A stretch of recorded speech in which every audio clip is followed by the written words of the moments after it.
Hello বন্ধুরা, good afternoon. আজকে আমি এগ সয়াবিন করে দেখাবো।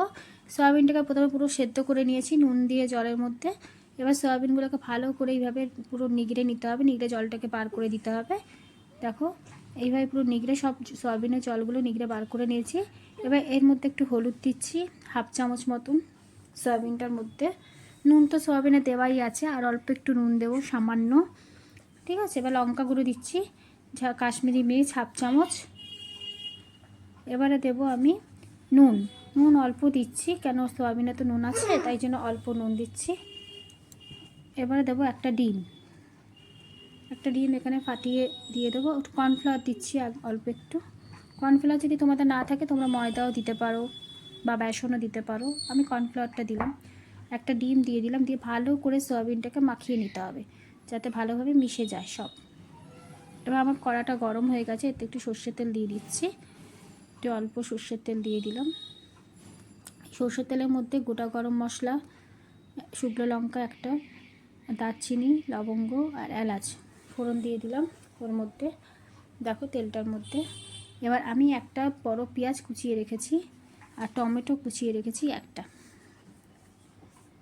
আমি কিন্তু এখানে কোনো আলু ইউজ করছি না, তোমরা যদি আলু দিয়ে করতে চাও তো আলু দিয়েও করতে পারো, অসুবিধা নেই।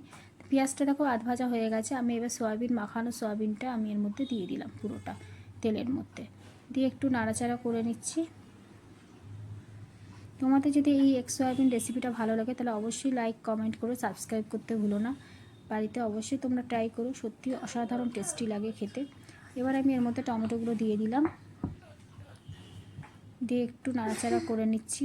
দেখো সয়াবিনের কালারগুলো কী সুন্দর চেঞ্জ হয়ে যাচ্ছে। এবার আমি এখানে আদা রসুন বাটা দিয়ে দিচ্ছি 1 চামচ মতন, দিয়ে এটাকে ভালো করে মিশিয়ে নেব। আর একটু ধনে জিরে গুঁড়ো ভেজে রেখেছিলাম, সেই মশলাটা দিলাম। আমি এখানে কাঁচা ধনে জিরে গুঁড়ো দিইনি, ভাজা মশলা ইউজ করেছি, আর একটু মৌরি গুঁড়ো দিয়েছি। দিয়ে ভালো করে আমি এটাকে নাড়াচাড়া করে নিচ্ছি, এই তেলটার মধ্যেই কষিয়ে নেব। দেখো আমার ভালোভাবে এখানে নাড়াচাড়া করেছি, করেতে কষানো হয়ে গেছে। দেখো সয়াবিনগুলো একটুখানি বড় বড় হয়ে গেছে, দেখতেও ভালো লাগছে, কালারটাও দেখো চেঞ্জ হয়ে গেছে, তেলটা পুরো একদম ছেড়ে গেছে। এবার আমি এর মধ্যে জল দিয়ে দেবো। এখানে এই জলটা হচ্ছে সয়াবিন সেদ্ধ করা যে জলটা ছিল বাটিতে, ওটার মধ্যে একটু নুন মেশানো ছিল।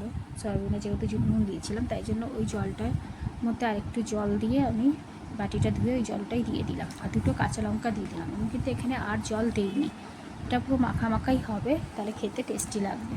খুব বেশি জল দেবে না। এবার একটু গরম মশলা দিয়ে দিচ্ছি, আমার সয়াবিনটা হয়েই গেছে।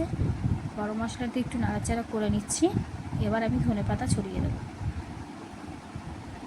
দেখো নাড়াচাড়া হয়ে গেছে, দেখো মাখা হয়ে গেছে, দেখেছো খুব একটা বেশি কিন্তু জল নেই। এইভাবেই তোমরা করবে। এবার আমি উপর থেকে ধনেপাতাটা ছড়িয়ে দিচ্ছি। দেখো কী সুন্দর লাগছে দেখতে। তোমাদের দেখো কেমন জানিও কিন্তু কমেন্ট করে কেমন লাগলো এগ সয়াবিন। Tata, by.